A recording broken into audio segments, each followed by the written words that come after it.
Junta-se nesta edição Cátia Batista, é professora da Universidade Nova e diretora da Nova África. Boa tarde, obrigado pela presença.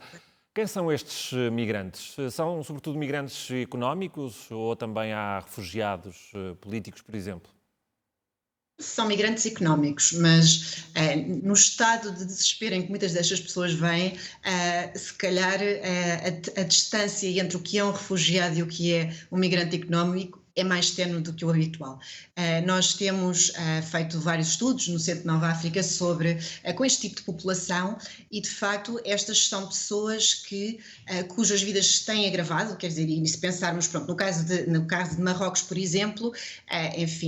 há uma questão de crise pós-pandémica em que o turismo colapsou, em que as remessas de migrantes também caíram muitíssimo e, ao mesmo tempo, houve fenómenos climatéricos, uma seca profunda que agravou a situação da agricultura de que depende grande parte da população marroquina e, portanto, há um conjunto de situações económicas muito dramáticas que leva as pessoas a tomar estas decisões. No fundo, há hoje esta especulação de será que este fenómeno, este evento que aconteceu agora tem a ver com o incidente diplomático entre Marrocos e Espanha, mas estas pessoas já queriam migrar. Não foi de um dia para o outro que o decidiram fazer. Claro, até porque todos os dias há dezenas e dezenas de anos que há pessoas a tentar passar esta fronteira. Não é nada de novo. Aqui a particularidade é talvez tenha sido mais permissivo Marrocos nesta entrada. Certíssimo, é isso mesmo e no fundo o que nós temos estado a observar agora no atual contexto pandémico é que continua a haver muitos milhares de tentativas deste tipo de migração irregular por via marítima, tanto no Mediterrâneo como cada vez mais no Atlântico. Nós verificámos, enfim, no último trimestre de 2020, a imigração, por exemplo, para as Ilhas Canárias aumentou muitíssimo, tivemos 20 mil pessoas a chegar a estas ilhas, sendo que, enfim, em comparação com esta situação que temos em Marrocos, os eventos foram muito, muito piores no sentido em que morreram 1000 pessoas que se tenha dado por isso, porque há muitas pessoas que tentam esta travessia tão arriscada que acabam por morrer, mas enfim, nunca se recuperam e nunca se sabe exatamente quantas pessoas morreram. Outro ponto chocante no que se está a passar é que cada vez mais vemos famílias inteiras a tentar migrar. Tipicamente, se nós pensarmos em 2015, por exemplo, quando houve o tal pico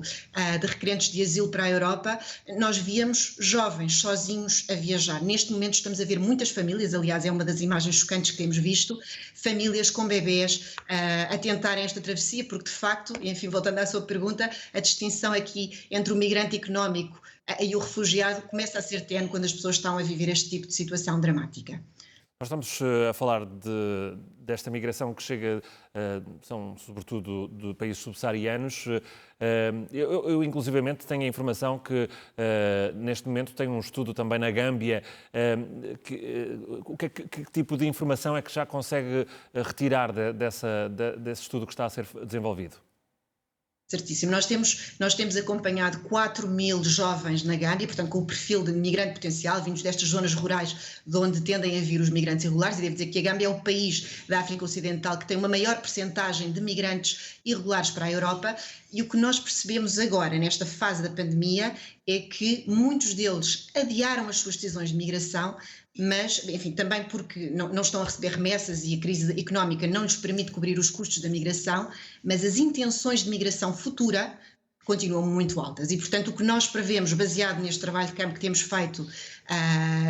diretamente com estas populações, é que este tipo de evento a que estamos a assistir em Ceuta, nas Canárias, é expectável que se repita um pouco por todos os países do sul da Europa nos próximos meses, nos próximos anos. E, neste sentido, seria muito importante que na Europa nós conseguíssemos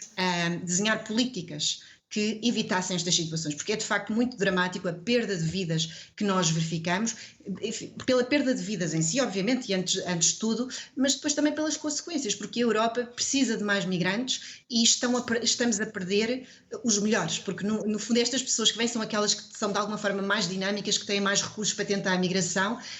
e elas estão-se a perder porque não têm aspirações. Se houvesse aqui mecanismos legais, corredores legais de migração feitos pela Europa, em que as pessoas pudessem, no seu país de origem, candidatarem-se a este esquema de migração legal, evitar-se-iam provavelmente muitas destas situações dramáticas a que a Europa tem dificuldade em dar resposta. Infelizmente temos assistido a esse fechar de olhos a um problema que existe, que está aqui mesmo ao lado. E isso permite que haja, por exemplo, também gente que se aproveita destes migrantes. Há máfias, nós temos estado a ver pessoas a nado, mas paralelamente há balsas improvisadas, algumas que chegam, por exemplo, ao sul de Portugal,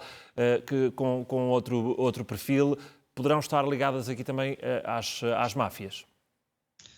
Certíssimo, quer dizer, o modo habitual que estas pessoas que vêm, enfim, não só de Marrocos, mas de toda a África Ocidental, que vêm para a Europa, elas basicamente são pessoas que muitas vezes vivem com $1 por dia e que arranjam forma de pedir emprestado e de pagar a estas máfias, a estas redes de tráfico ilegal de pessoas, quantias que chegam aos $2.000,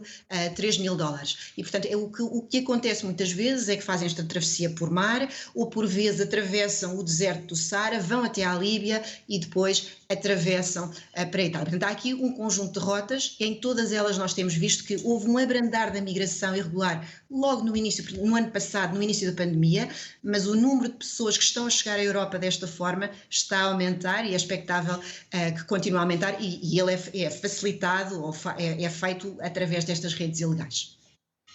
Obrigado, professora, por nos ajudar aqui a compreender aquilo que estamos a assistir. Infelizmente, não é novo, mas agora numa dimensão muito maior, sobretudo neste enclave de Ceuta. E na guerra no Médio Oriente,